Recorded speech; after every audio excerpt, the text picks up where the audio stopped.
You're scrolling right now, checking your bank account between Instagram stories, avoiding calls from numbers you don't recognize because you already know it's about money you don't have. Your friends are posting vacation photos, and you're calculating if you can afford gas to get to work next week. And here's what nobody's telling you: this isn't just a phase. This isn't bad luck. This is your life, and it's moving faster than you think. Every single day you wake up broke. You're not standing still. You're falling behind. Because while you're trying to figure out how to make it to Friday, someone your age is building something that will carry them for the next 40 years. The most dangerous lie you've been told is that you have time. You don't. You're not young anymore. You're at the age where decisions compound, where directions set, where the trajectory of your entire life is being determined by what you do in the next 90 days, not the next 10 years. Let me show you what's really happening here, because you can't fix what you can't see. You were raised by people who traded time for money, who believed in pensions and loyalty to companies that would replace them in a week. That programming is still running in your brain. You watch them come home exhausted, complain about money, then do nothing different the next day. That became your blueprint for normal. You inherited their learned helplessness, their belief that financial struggle is just what regular people endure. But here's the trap within the trap. You're medicating that inherited anxiety with the most sophisticated distraction system ever created: your phone. Every time you feel the pressure of your financial reality, every time that voice whispers that you should be doing something different, you reach for the scroll. Instagram, TikTok, YouTube, Reddit, Discord. You're drowning that voice in dopamine hits, and your brain has learned that discomfort equals phone time. So now, the very moment you could take action, the exact second where change could begin, you're injecting yourself with digital Novocaine. And it's not just distraction, it's comparison. You're watching everyone else's highlight reel while sitting your blooper reel, and it's creating this toxic mix of inadequacy and paralysis. Then there's the tomorrow trap. You've told yourself you'll start next month, after this weekend, when things calm down, on Monday, on the 1st of the month. After the holidays, you've been negotiating with future you, making promises to a person who never shows up, because when tomorrow comes, you're still today you, with today's habits and today's excuses. The psychology here is brutal but simple. Your brain is wired to avoid discomfort right now in exchange for theoretical discomfort later. It's called temporal discounting, and it's why you'll choose the comfort of scrolling tonight over the discomfort of learning something that could change your life. Your entire existence has become a series of tiny surrenders, and each one feels justified in the moment. You're tired. You've had a long day. You deserve to relax. This one night won't matter, except it does matter. Because one night becomes 1 week, becomes 1 month, becomes 1 year, becomes your entire 20s gone. And you're still broke, just older now, with more regret and less time.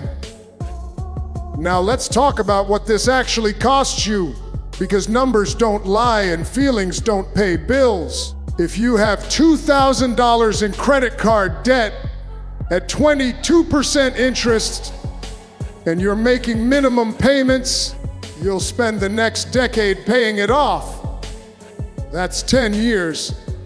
You'll pay almost $3,000 in interest alone. That's $3,000 of your life energy converted into hours at a job you probably hate, given to a bank for money you already spent on things you don't even remember buying.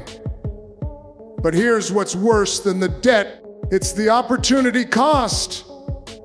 Every dollar you're spending on interest, on subscriptions you don't use, on food delivery because you're too tired to cook, that's a dollar that could be compounding in the other direction. Imagine if you took just $100 a month and put it into learning a skill that could make you an extra $1,000 a month. In 1 year, you'd have $1,200 spent on your education and potentially $12,000 in new income. That's a 10-to-1 return, but you're not doing that.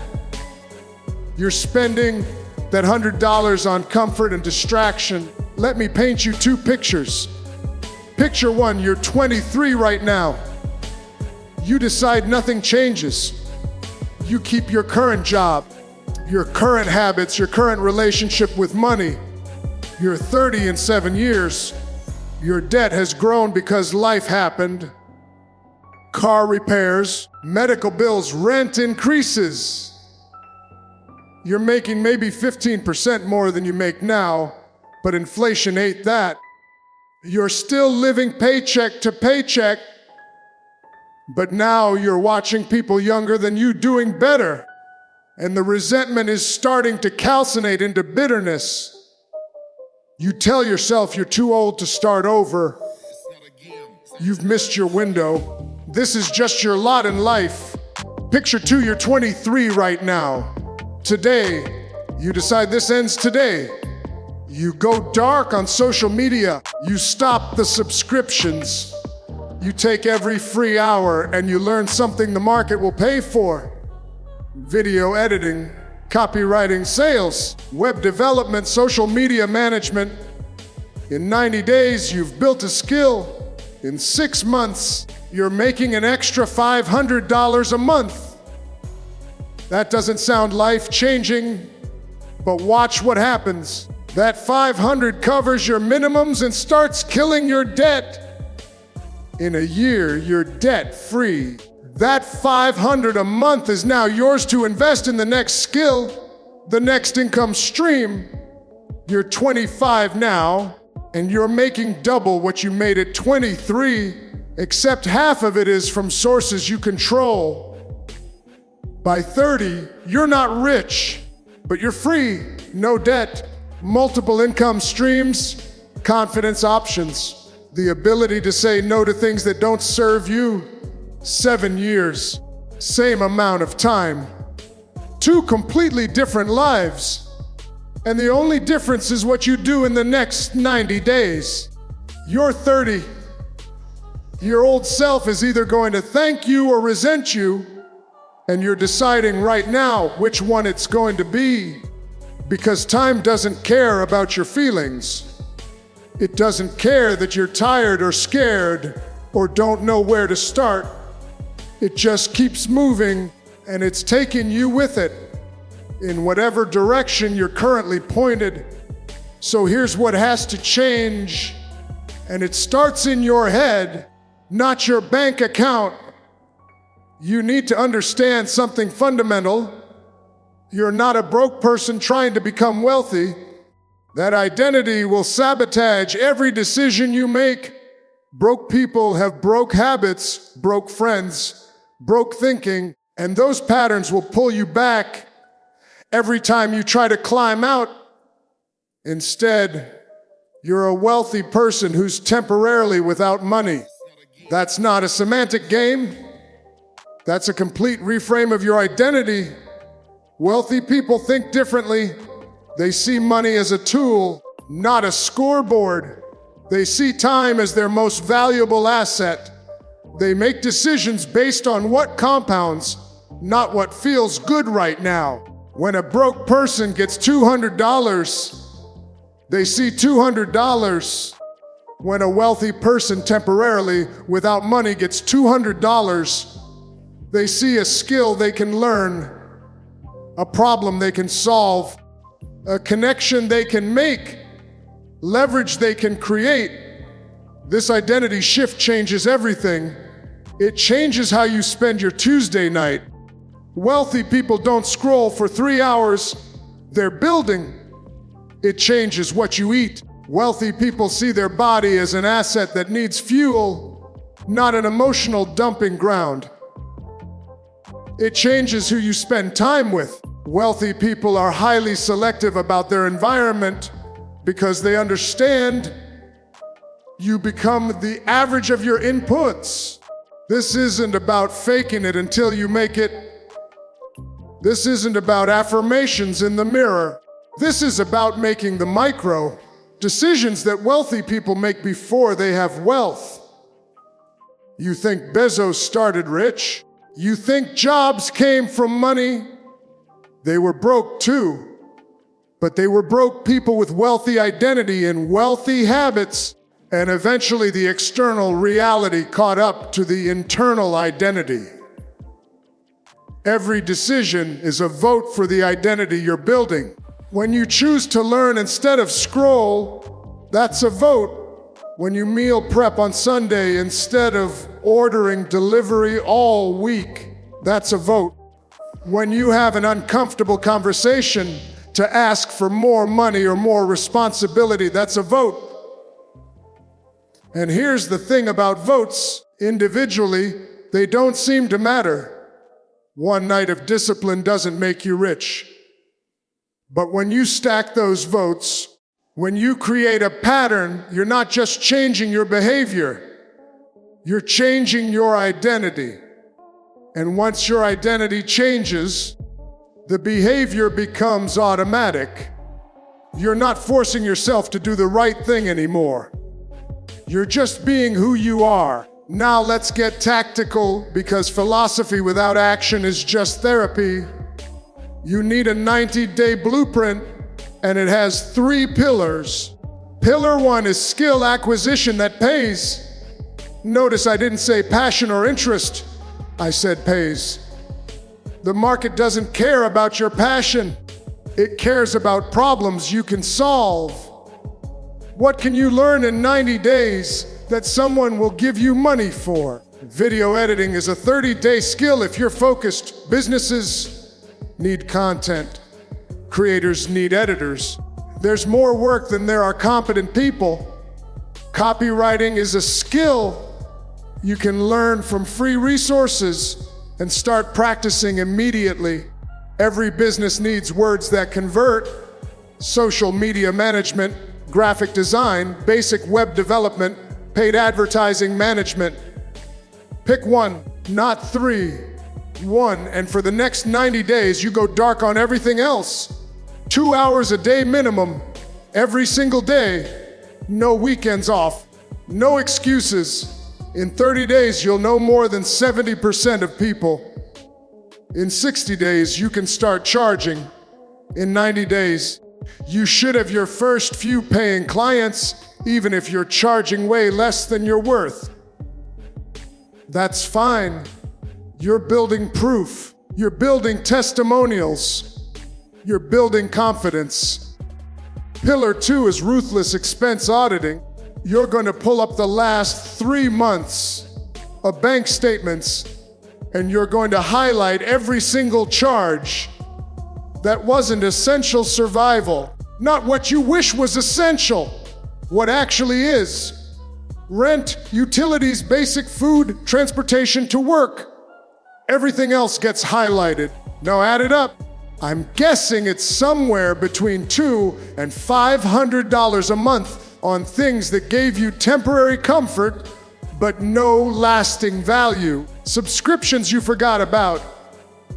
Food delivery because you were too lazy to cook. Impulse purchases. That money is your seed capital. That's your investment fund. Cancel everything that isn't mandatory. Delete the delivery apps. Unsubscribe from marketing emails. Make it hard to spend money on comfort. This isn't forever. This is 90 days. You can endure anything for 90 days. And here's what's interesting. After 90 days of not having those things, you won't miss them anymore. The craving dies when you stop feeding it. Pillar 3 is building income streams. And this is where the skill meets the market. You're not looking for one big client. You're looking for 3 to 5 small clients.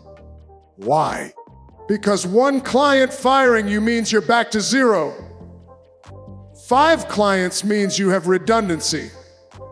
You're starting by offering your service cheap, maybe even free for the first one if it gets you a testimonial. You're joining Facebook groups, Reddit communities, Discord servers where your target market exists. You're providing value for free in the comments. You're building relationships. You're showing proof of your skill. You're asking people if they need help. This isn't passive. This is active outreach. 10 messages a day, every day. Most will ignore you. Some will say no. One will say that maybe becomes a yes. That yes becomes a testimonial. That testimonial becomes 2 more clients. By day 60, you should have at least 1 paying client. By day 90, you should have 3 to 5.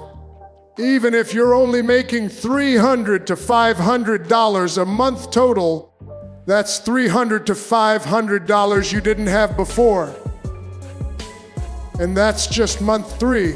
Watch what happens in month 6, when you're not just starting, when you're experienced, when you can charge more.